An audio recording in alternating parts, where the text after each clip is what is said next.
Arofa Begum. Her name is Arofa Begum. My name is Arofa Begum. And her age, please. আপনার বয়স কত? 25 years old. 25, okay. Tell her, once again, what was her story in Burma? What did she witness? কি হয়েছে ওখানে যে আপনি ছিলেন যখন তখন আপনার উপরে কি Zara diye. Başsevgi Zara diye. Yüzünü zattı. Ana şunu gözü bile. Ana gözü bile şunu gözü. Burada karayda gatı paani bani. Talbari gibi. Zamare. Ponche na majja na. Majja başta burakta var. Dudur bu. Uni bolda.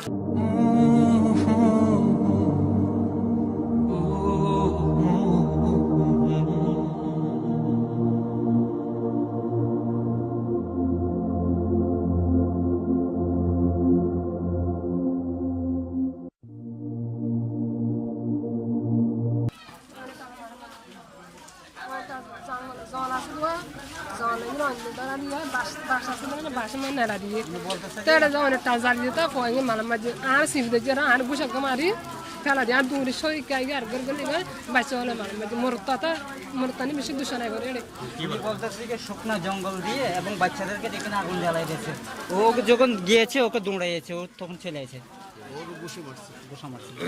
basically when he crossing the area where the Myanmar army tortured, particularly firing the different houses and also throwing the children in the fire for burning.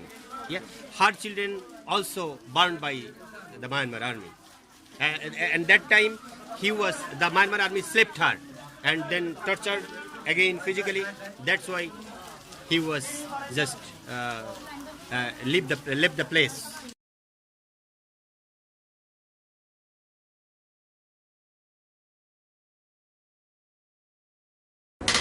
So what's happening exactly? Okay, I'll show you guys on the map. If you can see the map on the phone. So we are the blue dot, basically. So we are right, literally there on the water. Already over 250 people have died in Sri Lanka. And it's already hit India, and there's a lot of rain in India. It's going to be moving up north, so by 5 o'clock in the morning it's going to hit Bangladesh and Myanmar. Now obviously, our strategic location probably isn't the best for any severe weather because we are right on the beach. So it's going to be coming around here at 5 o'clock, and it's going to affect all the way from Cox's Bazar up to Chittagong, which is there.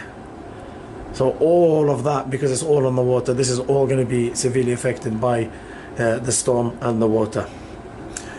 So basically, Bismillah, Allahu Akbar, Ashhadu an la ilaha illallah, Ashhadu anna Muhammadan Rasulullah. And What's the severity rating? 10 out of 10. So what does that mean? Ashhadu an la ilaha illallah, Ashhadu anna Muhammadan Rasulullah. Assalamu alaikum wa rahmatullahi wa barakatuh. Right now we're just literally filling up this car because of the cyclone, so this is an emergency appeal. What we're doing is we're giving people the essentials, things like dates and rice, things like salt and oil, and things that will basically keep them going, because what happens with these cyclones is it destroys people's crops. This is what happened last time, and this is what happened this time.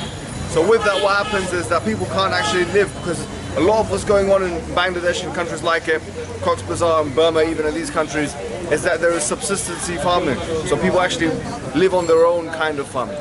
So here what we're doing is, since the crops have been destroyed for the most part, in a lot of these areas, we're trying to supplement these individuals with something which will let them continue going for a while until they are able to grow their crops once again. Ask her about the stories that, because we hear that they do bad things to women, that they rape women and these kind of things. Are these stories true as well? আপনি কি মানে নারীদের উপরে যে বিভিন্ন নির্যাতন হচ্ছে এই যে কি কি করতে ভালো করে না মাধ্যমা শব্দ জোয়ানিজের ভা বিয়াতে ভা আসা আর করতে আসে এবারে নির্যাতন করে নিয়ে 5 জন মাই নিয়ে তারা 5 জনে যারা 3 জন মারা গিয়ে আর 2 জন মারানো যা মানে হাতে যা হয় না ভারী জায়গা এই বলতেছে আমার দুইটা বোনকে এবং তারা দুইটা বোন এজিট হয়েছে এজিট হয়েছে এবং তারা এদেরকে নিয়ে দুইটা বোনকে তারা নির্যাতন করে হওয়া মাই হওয়া মোট 5 জন মানে বাচ্চা হজন দুজন বাচ্চা গিয়েছে, আর 3 জনকে কি নির্যাতন করিয়ে এবং তারা যৌন আচার করিয়ে তাদেরকে মেরে ফেলা হয়েছে। Her 2 sisters, along with another 3 young girls, the Myanmar army kidnapped them and then just escaped in a room and sexually harassed, raped, and then among the 5, they killed 3 and 2 women, and 2 just get rid of from the torture. Did she witness this? She witnessed. Okay, and how did they kill the women? What's the কিভাবে weapon? মারছিল ওই 3 জনকে যে মারলো? মানে তারা লগিয়ে গই লগে মারা দেখি মানে মিটো তোমার কাছে মারা পয়সা দিয়ে মারা না। অন্ধারা দিয়ে মারা আচ্ছা তারা মানে তারা খারাপই গরিবের পরে এবং তারা তখন তোমার দেখতো না, স্পর্শ দেখতো না। বাসের মাঝে আর দিন বান্ধি দিয়া ঠেং দিয়ে ডুলার বান্ধি যে ডুলের There is a technique used by the Myanmar army to kill the women. Yeah, they set a strategy. There are some bamboo and techniques used. Yeah, and there where they hanged. Yeah,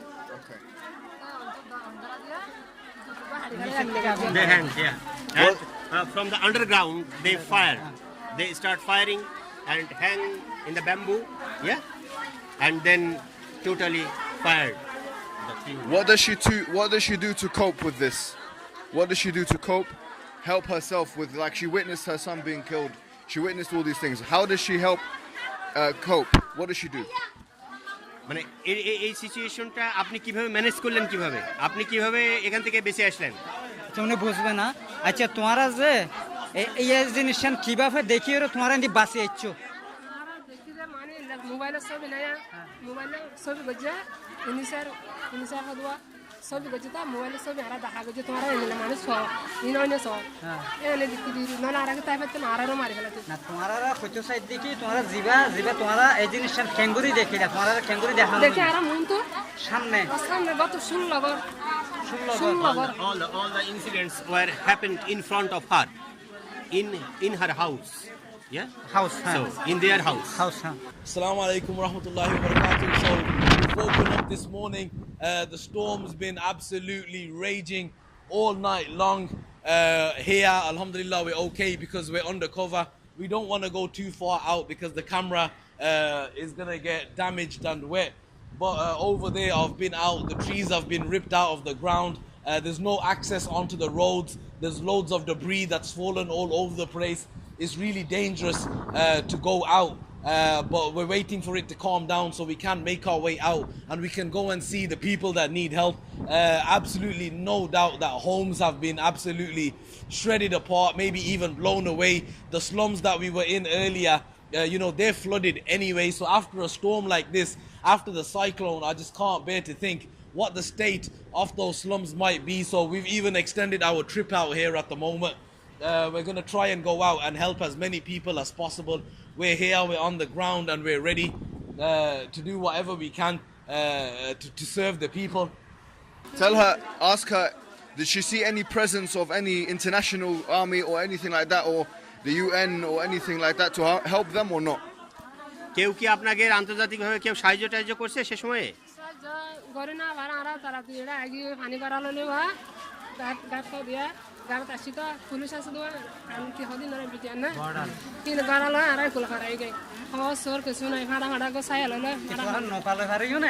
Did you understand the question? নকালে দূরা দুগুলি আর দে আচ্ছা তোরা কি নকালে পারিও না নাকি হাসুরি পারিও? নকালে আর হাসুরি বেড়াই না হদ্দু দিন বাসে আদা মারা হারাসে আসে।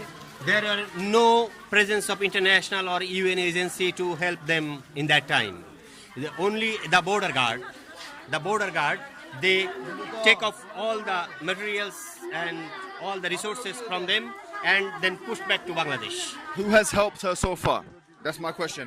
Who's helped her so far in her transition to Bangladesh and in Bangladesh and in Burma? Who's helped her so far? মানে এই যে বাংলাদেশের মধ্যে আসছেন, কেউ হেল্প করেছে আপনাকে, সাহায্য করছে? আচ্ছা এটারা সারা এই যে আসলেন, যে এই আসার সময় কেউ হেল্প করছিল? নগরে মানে একবার তহসিতে থাকি তো মানুষের ঘর মুসলমান তো মুসলমান দেশ তো খাওয়া দিয়ে বাদ দিয়ে Basically, the local community, when she crossed the border, then only local community extended hands to help them. Yeah. Then with the help of the community, particularly some Bengali community. Bengali community, they reached here. Yeah. Only. Otherwise, no international, no UN. They didn't receive any cooperation from them. Tell her thank you very much for cooperation, and tell her also that to remain calm and to remain at peace, because Allah subhanahu wa ta'ala, tell her that Allah, He will reward her for what she has been through, and also that she will see her son inshallah in the hereafter. Tell her this. এই নিশ্চয়ই আল্লাহ পাক এত যে torture আপনাদের করছে এবং আপনার যে সন্তানটা মারা গেছে, নিশ্চয়ই আল্লাহ সুবহানাহু ওয়া তাআলা এই সুবাদে হয়তো পরকালে যে নিশ্চয়ই আল্লাহ পাক এর একটা ব্যবস্থা করবেন এবং ভালো কিছু নিশ্চয়ই রাখছেন আল্লাহ পাক। বুঝছো না দেখে আল্লাহ পাকে তোমার যে সন্তান মারা গিয়ে তোমার কষ্ট হইও বা জামাই মারা গিয়ে বেকু মারা গিয়ে আল্লাহ তাআলা হয়তো বা তোমার ইয়ানোর প্রতি একটা নাজাতও দিতে পারে। হ্যাঁ একটা নাজাতও তোমার আল্লাহ তাআলা কি একটা নাজাত দেখা ব্যস্ত দিতে পারে। ইয়ান হইতে আল্লাহর হুকুমই নইয়ে ইয়ান হইতে sir. Yes, tell her just to keep patient and never despair from the mercy of God. Yes, tell her this please. এই জন্য ধৈর্য ধরছেন, আরো ধৈর্য ধরতে হবে আপনাদের। হ্যাঁ নিশ্চয়ই আল্লাহ পাক আমাদেরকে কবুল করবেন, মাফ করবেন এবং তার আল্লাহ দোয়া করিবে, তার আল্লাহ দোয়া করিবে বাস। Tell her thank you very much. Alaikum wa rahmatullahi wa barakatuh. We're here in one of the centers that give food to basically the people that have come from Rohingya or from Burma, the Rohingya individuals that have come. And today I've personally witnessed some of the most incredible sights, some real desperate sights of people needing just basic necessities in order to live. Now, the thing is, I just want to make a real point here about the geopolitical situation, or you can just say generally how we conceive minorities in different parts of the world. And just generally about the media narrative that especially exists in the West. I personally believe that, having seen this stuff firsthand, that there's a serious crisis that is on enormous, proportions here with the Rohingya. I've only seen a small glitter of it, a small glimpse of it. But I've been able to see and witness firsthand the desperation. Now the question really is, why is everyone silent about these things? Why is it not the case that we see these things on front page newspapers on a daily basis? Why is it not the case that this is not emphasized as a point of news that we should consider? Is it because that the minority group happens to be a Muslim minority group? Is it because the Western elites, this has no, basically it doesn't serve any economic functionality for the Western elites? Is it because basically Western intervention wouldn't serve any interest whatsoever? I think the answers to these questions are basically patently clear. So I won't give the answer. Instead, what I will do is talk generally about double standards in the media narrative.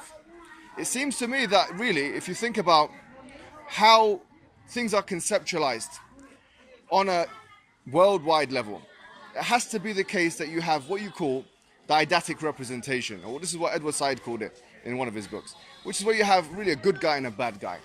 Wherever it's the case that you have a good guy or an underdog or a victim that happens to be Muslim, and in the case of the Rohingya, they're actually conservative Muslim, and most of them practice their religion in an orthodox way. When you have a underdog or a victim that has those kinds of characteristics, it doesn't seem the case that those things should be emphasized. They should be swept under the carpet from a media perspective. Why? Because it doesn't, once again, serve the media narrative. It doesn't help anything. It doesn't serve any functionality from an economic perspective. So it's ignored. As open people, I'm not just speaking about Muslims here. Muslims and non-Muslims alike. As open people of understanding and people that want fairness and justice and these kinds of principles to be actually actualized on a worldwide level, we really should be thinking about what it is, who are the most exploited, why are they the most exploited, and how can we help that? How can we change that? Now, one of the main tools is raising awareness. Anyone watching this video, I want to really share this message, because we need to raise awareness collectively about the situation here with the Rohingya in Burma generally. Okay, and just because it happens to be, let's say, a Buddhist majority and a Muslim minority, it doesn't mean that we should just sweep it under the carpet. There is extermination going on. There is genocide going on. there is mass immigration going on. This part of the world is underreported. This part of the world is underreported. The UN, even the UN has statistics which indicate to us that these people are the most exploited and possibly the most exploited people in the world. With that, I just want to conclude and say that it's impossible for us to understand what, let's say, terrorism, the word terrorism, what it actually means, without analyzing different aspects of it. See, terrorism only has to take one form according to the media narrative. It has to take a form where someone, let's say, looking like myself, committing some kinds of evil deeds. Let's ask you a question, guys. If it was a Muslim majority in Burma, would we hear more about it? It's a simple question. And the answer is yes, we would hear more about it. If it was a Muslim majority in Burma exploiting a Buddhist minority, let's just turn the tables over. What would happen? How often would that be on our front page news? How often would that be cited by detractors of Islam and, let's say, people that are opponents of Islam as a reason why we should eliminate Islam or attack Islam or all of these things? I think the answer, once again, is patently clear. So let's be fair here, guys, and let's understand the real severity of the worldwide situation. Wassalamu alaikum wa rahmatullahi wa barakatuh.